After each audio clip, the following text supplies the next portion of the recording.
নমস্কাৰ, মই মুকুল হাজৰিকা। আজি মই এটা ব্যতিক্ৰমী অনুষ্ঠান আপোনালোকৰ মাজলৈ লৈ আহিছোঁ আৰু মই বৰ্তমান উপস্থিত আছোঁ নগাঁৱৰ মধ্য শিয়ালমাৰীত। বৰ্তমান যুগত দেখিবলৈ পোৱা গৈছে বহু মানুহে বৰ্তমান যুগত এই পৃথিৱীখনত ব্যস্ততাৰ মাজত গতিশীল কৰি আছে। তাৰ মাজতে বহু দুখীয়া দৰিদ্ৰসকলো আছে, ধনী মানুহো আছে। তে আজি আমি বিশেষ এটা অনুষ্ঠান লৈ আহিছোঁ। ডিজিটেল মাধ্যমৰ জৰিয়তে বহুত মানুহ ব্যস্ত হৈ আছে।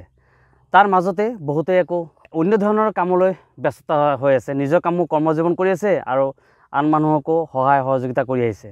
আৰু এনে এজন উদীয়মান যুৱকৰ সৈতে আমি আজি আপোনালোকক চিনাকি কৰাই দিব লৈছোঁ। আৰু তেখেতৰ নাম হ'ল মহম্মদ আব্দুল ৱাদুদ। যিসকল মানুহ অঘৰী মানুহ জীৱন যাপন কৰি আছে, সেই মানুহকেইজনক বা কিছুমান মানুহক যে আপোনাৰ সহায় সহযোগিতা কৰি আছে, দুখীয়া দৰিদ্ৰক যেনেকুৱা আজি কাপোৰ দি আছে। ৰমজান মাহ যিহেতু গৈছে, ৰমজান মাহত বহুত মানুহক সহায় কৰি আছে, টকা পইচা দি দান দক্ষিণা দি বহুত সহায় কৰি আছে। আৰু তেখেতক আমি চিনাকি কৰি দিব লৈছোঁ। এই আমাৰ ৱাদুদ ভাই, কি ক'ব আপুনি? নমস্কাৰ, মই মহম্মদ আব্দুল ৱাদুদ। মই ক'বলগীয়া একো নাই, মানে মই আগৰ পৰা কিছুমান কথা ভাবি আহিছিলোঁ। কথাবিলাক এনেকুৱা যে মোৰ ওচৰে পাঁজৰে বহুত দুখীয়া মানুহ মই দেখোঁ। কিছুমান মানুহ ৰাস্তা ঘাটে পৰিও থাকে আৰু বহুতে ধৰক এবেলা খালে এবেলা খাব নোৱাৰে। কাৰণ মই ধনী ঘৰৰ ল'ৰা নহয়, মই দুখীয়া ঘৰৰ ল'ৰা। গতিকে মই জানো যে দুখীয়া বস্তুটো কি বস্তু।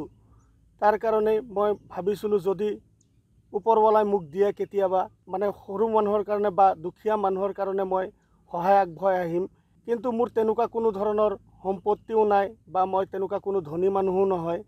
কিন্তু মই নিজে উপাৰ্জন কৰি, লোকৰ কাম কৰি যি কিবা এটা পাওঁ তাৰ পৰা নিজেও চলোঁ আৰু তাৰ পৰা কিবা এটা ওলাই পেলাই দুখীয়া মানুহৰ কাৰণে চেষ্টা কৰোঁ, যাতে তেওঁলোককো কিবা এটা দি পেলাই মই সহায় কৰিব পাৰোঁ। বেছি মই একো কৰিব নোৱাৰোঁ। তেওঁলোকক কেতিয়াবা খোৱা বস্তু কিনি দিওঁ, কেতিয়াবা ধৰক আপোনাৰ কাপোৰ কিনি দিলোঁ। তেনেকুৱা ধৰণৰ কিবা সৰু সুৰা হেল্প মই কৰি আহি আছোঁ। আশা ৰাখিছোঁ আপোনালোকে মোক মৰম দিব। আপোনালোকে মৰম দিলে মই আগলৈ নিশ্চয় আগবাঢ়ি যাব পাৰিম। মোৰ এটাই অনুৰোধ, যাতে মোৰ নিচিনা যিমান মানুহ আছে, ধনী হ'লেই মানুহ নহয়, দুখীয়া হ'লেও কি হৈছে, অন্তৰটো যদি ঠিক থাকে আপুনি চব কৰিবলৈ সক্ষম হ'ব। গতিকে মোৰ এটাই আশা, যাতে সকলোৱে আমাৰ এই কামবিলাক, যোনবিলাক কাম মই কৰি আছোঁ, এই কামবিলাক যাতে সকলোৱে কৰিব চেষ্টা কৰে। আপোনাৰ মনত কেনেকুৱা ধৰণৰ চিন্তা আহিল যে আপুনি দুখীয়া দৰিদ্ৰসকলক সহায় কৰিছে? কিমান দিনৰ পৰা আপুনি এইটো চিন্তা চৰ্চা কৰি আছিল? চিন্তাটো বহুত দিন ধৰি কৰি আছোঁ, কিন্তু চিন্তা কৰিলেই যে কৰি পেলাব পাৰিম তেনেকুৱা সম্ভৱ নহয়। কাৰণ আমি মধ্যবিত্ত ঘৰৰ ল'ৰা হয়। কাৰণ কিবা এটা ভাবিলেই কৰিব নোৱাৰোঁ। গতিকে মই তাৰ ভিতৰতো এতিয়া কামৰ ভিতৰতো অলপ অলপ সময় ওলাই পেলাই এই কামবিলাক কৰিবলৈ চেষ্টা কৰি আছোঁ। এতিয়া মোৰ ৰাইজৰ মৰম দৰকাৰ আছে। ৰাইজে যদি মৰম দিয়ে এই কামবিলাক মই বেছিকৈ কৰিব পাৰিম।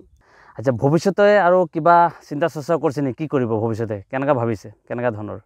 ভৱিষ্যতে চিন্তাটো মানুহ জানক, মানুহৰ আশা বহুত ডাঙৰ থাকে। চিন্তাটো কৰিছোঁ। এতিয়া আপোনালোকে মোক মৰম দিব লাগিব, মোৰ ভিডিঅ'বিলাক আপোনালোকে চাব লাগিব আৰু শ্বেয়াৰ কৰিব লাগিব। শ্বেয়াৰ কৰিলে মানে কি, শ্বেয়াৰ কৰিব, লাইক কৰিব যে মই এইবিলাক পাম সেইটো নহয়। যাতে শ্বেয়াৰ কৰিলে আৰু দুজনে চাব পাৰে বস্তুটো, যাতে লাইক কৰি ফ'ল' কৰি থ'লে আপোনালোকে দ্বিতীয়বাৰ আপোনালোকে মোৰ ভিডিঅ'টো পায়। তাৰ কাৰণে মোৰ কিন্তু এনেকুৱা কোনো আশা নাই যে মোক চেলিব্ৰেশ্যন বনাই দিয়ক, চেলিব্ৰিটি বনাই দিয়ক, সেইবিলাক নহয়। মোৰ আশা এটাই, যাতে আপোনালোকে মৰম দিয়ে মোক, অন্য একো নালাগে। তেন্তে দৰ্শকসকল, আজি আমাৰ এই অনুষ্ঠান ইমানতে। আপোনালোকে কথাখিনি বুজিলে আৰু তেখেতৰ ইউটিউব চেনেলটো লাইক, শ্বেয়াৰ এণ্ড ছাবস্ক্ৰাইব কৰিব। আৰু ফেচবুক পেজো আছে আপোনাৰ, যিহেতু লাইক ৱাদুদ ভাই ফাউণ্ডেশ্যন, ৱাদুদ ভাই ফাউণ্ডেশ্যন বুলি ইউটিউবত আছে ৱাদুদ ভাই, ৱাদুদ ভাই। আপোনালোকে লাইক, শ্বেয়াৰ এণ্ড ফ'ল' কৰিব, ছাবস্ক্ৰাইব কৰিব। এইটো কাৰণে কৰিব যাতে নেক্সট আপোনালোকে ভিডিঅ'বোৰ পায় আৰু এখেতৰ ভিডিঅ'বোৰ চাই আন 10জনেও তেখেতৰ ভিডিঅ' চাই যাতে দুখীয়া দৰিদ্ৰক সহায় কৰিব পাৰে। কিয় পৃথিৱীত একো নাই, চকু দুটা মুদি দিলে আৰু নাই, একো নাই, শেষ হৈ যায়। আপোনালোকে সদায় নিশ্চয় আপোনালোকে ভাল চিন্তা কৰিব। তেন্তে আজিলৈ ইমানতে, ধন্যবাদ, নমস্কাৰ।